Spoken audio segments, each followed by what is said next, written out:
Bueno, buenas noches, estimados estudiantes. Debido a la contingencia ocurrida el día de hoy, me tomé el atrevimiento de grabar la sesión de la semana 5, siendo pues muy sucinto en los temas y muy específico en lo que debíamos ver hoy. Para recordarles fechas importantes para este corte, quiz segundo corte 30 de septiembre. Todas las actividades que hay durante este corte tienen plazo hasta el 30 de septiembre. ¿Qué actividades? Un taller que voy a dejar durante el corte y el avance del formato. Y segundo parcial, este ya no es virtual, este ya es escrito el día 30 de septiembre. Recuerden, para el segundo corte el quiz vale o tiene un peso del 5%. Avance del formato 5%, que es el formato que ustedes ya conocen, que pueden descargar por el aula extendida. Un taller que consta del 10% y un segundo parcial que vale el 10% para un corte del 30%. Estos 13 ítems son los requisitos de entrega de propuesta. Esta es la propuesta que ustedes diligencian en su totalidad para que se le pueda dar el aval para ejecutar su proyecto de grado. En este curso le voy a dar todas las herramientas para que usted pueda diligenciar cada uno de esos ítems de manera sencilla. Los ítems 1, 2 y 3 son los ítems que ya vimos. Información general del proyecto, ya lo vimos, usted lo sabe diligenciar. Planteamiento del problema, ya lo vimos, usted sabe cómo hacerlo. Justificación, también lo vimos, usted ya tiene claro cómo hacerlo. Entonces, en pocas palabras, usted hasta justificación ya sabe diligenciar el formato. Entonces, cuando yo se lo pida, si se lo pidiera hoy, se lo puedo pedir hasta justificación sin ningún problema. En la semana 5 tengo planteado explicarles de manera sencilla y directa cómo diligenciar los objetivos, el marco referencial y la hipótesis. En su formato van a encontrar estas secciones de esta manera. Una sección número 4 llamada objetivos, que se divide en objetivo general y objetivos específicos. Una sección 5 que se llama marco referencial, que debe ir de 10 a 15 hojas, y una sección 6 que es hipótesis, que se subdivide en hipótesis de investigación, hipótesis nula y la hipótesis alternativa. Entonces iniciemos con el objetivo.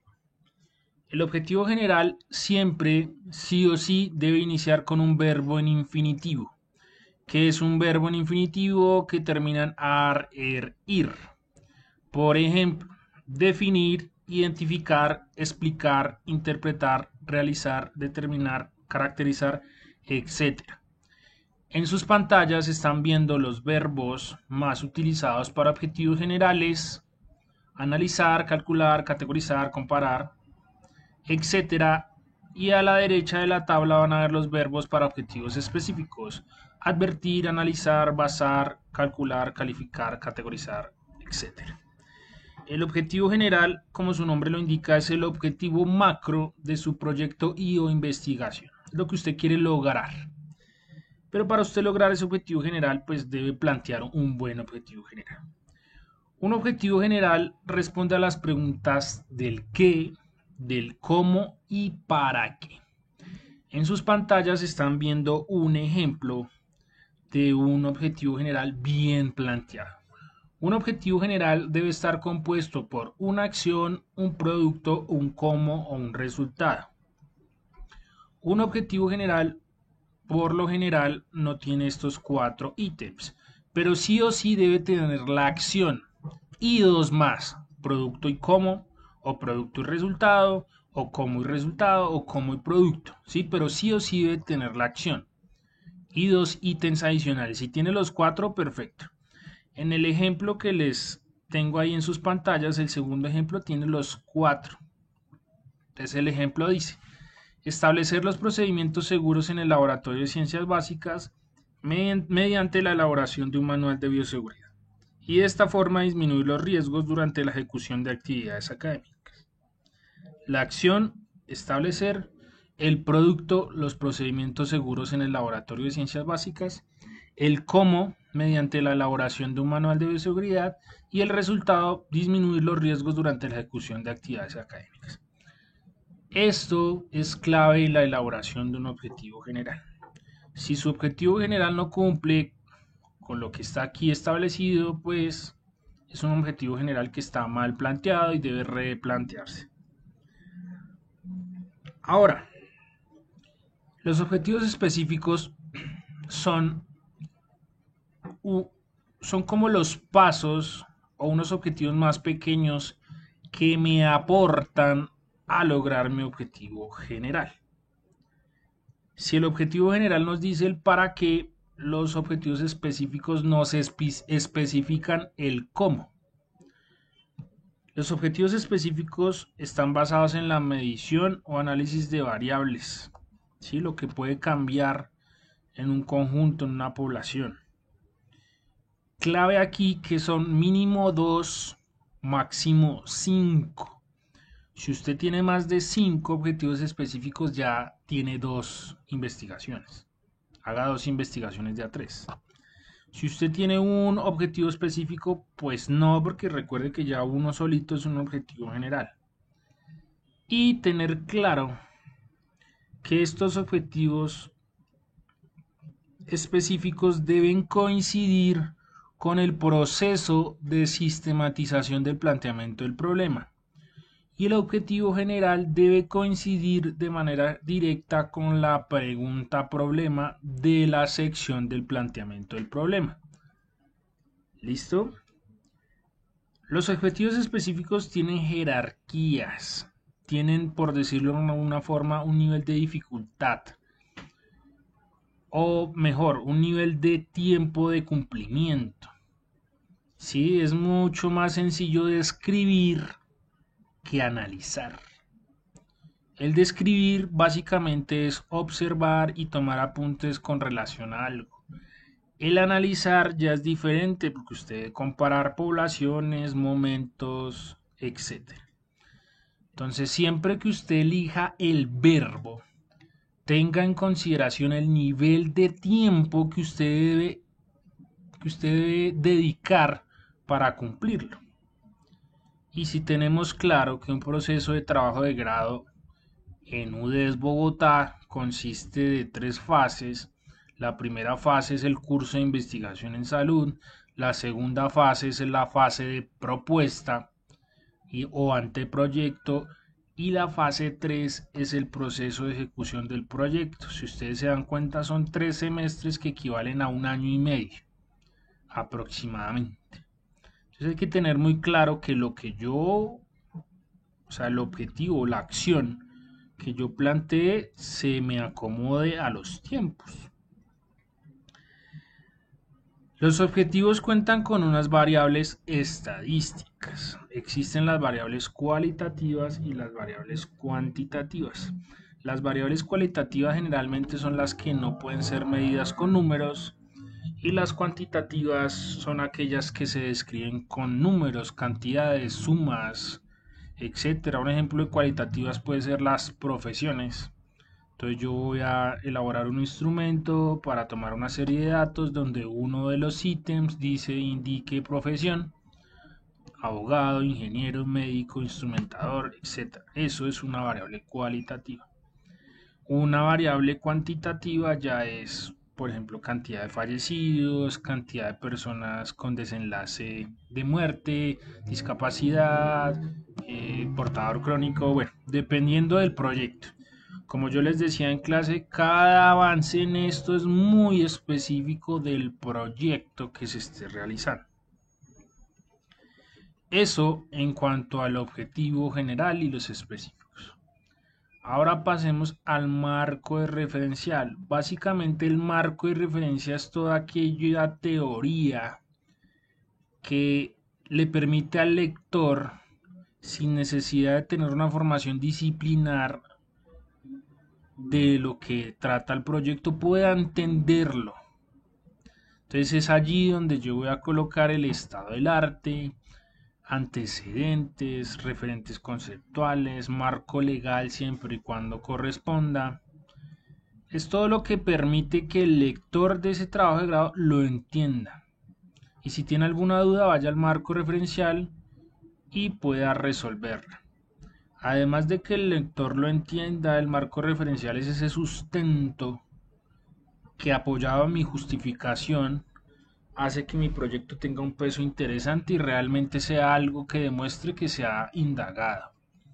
Sí, en el marco referencial, recordemos, deben ir citaciones a autores no mayores a 5 años, porque si es mayor a 5 años, pues sería una información muy viejita que ya realmente no generaría un impacto a lo que se necesita hoy.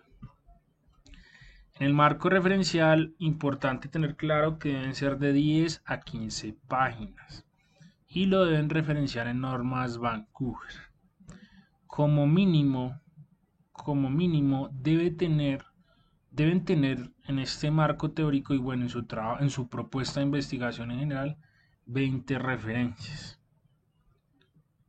Listo, y esto va pues desglosado en capítulos, subcapítulos, listo, como dice la norma de codificación, 1xx, 1.1, 1.12, bueno, etcétera.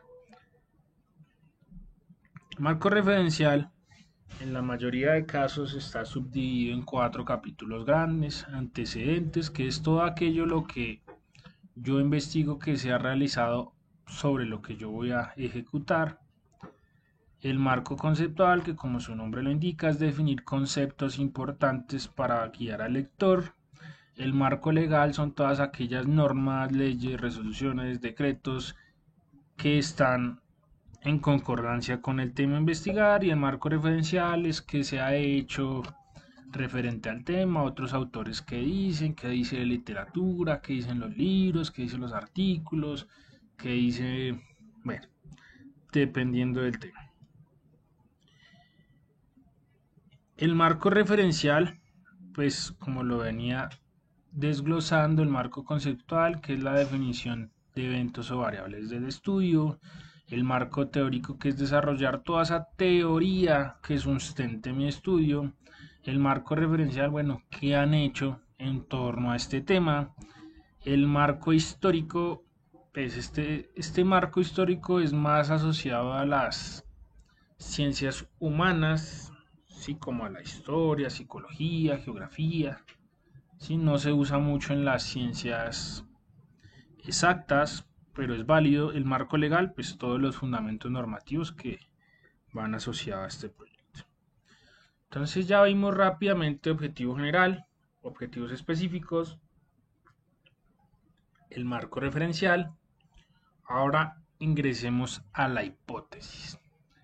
La hipótesis básicamente es inferir lo que yo asumo que va a ocurrir.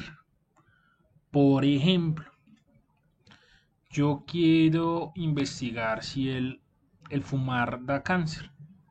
Entonces, mi hipótesis es que fumar da cáncer. Mi hipótesis de investigación es lo que yo creo y espero que pase. Pero pues igual es un supuesto, es algo que no es verificado, pero que probablemente pueda pasar. Entonces esto es fundamental porque su trabajo de investigación está asociado a confirmar esa hipótesis o a refutarla, pero obviamente asociado a un análisis estadístico y bueno, todo lo que hemos visto en el curso de estadística.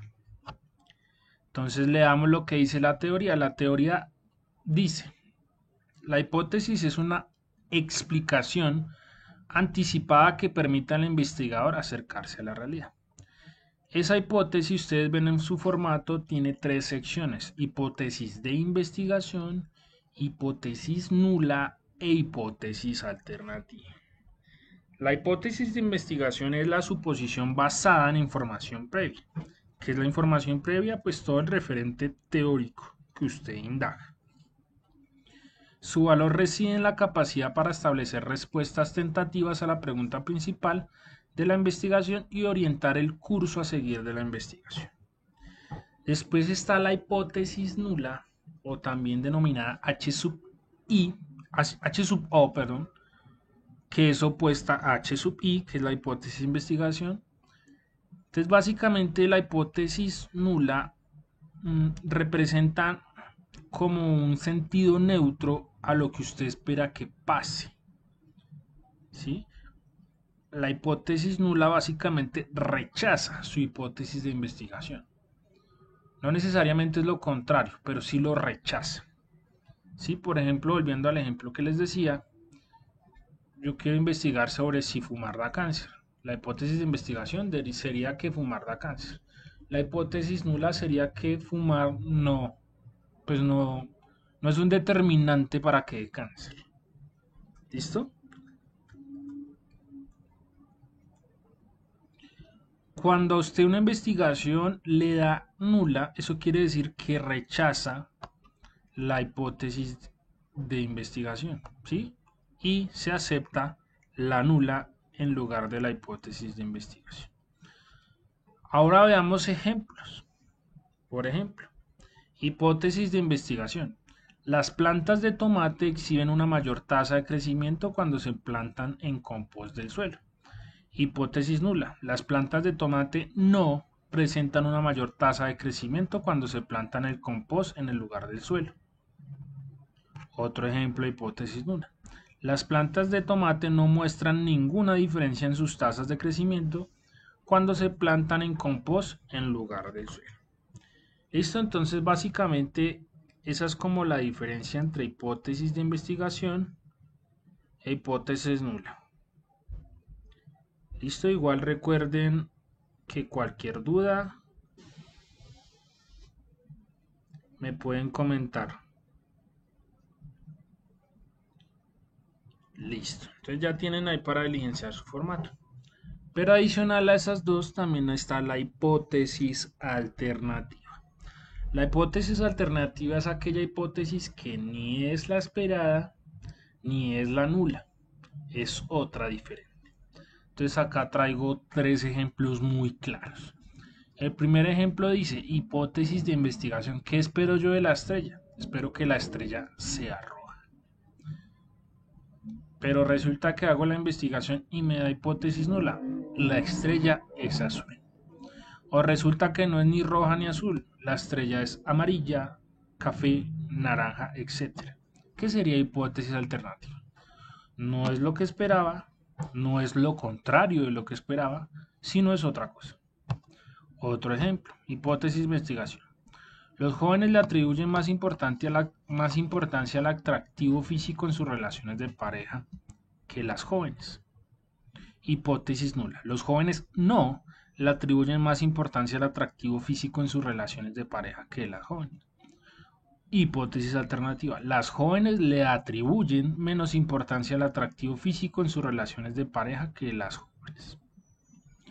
Tercer ejemplo. Hipótesis de investigación. El candidato A obtendrá en la elección para la presidencia del Consejo Escolar entre 50 y 60% de la votación total. Hipótesis nula.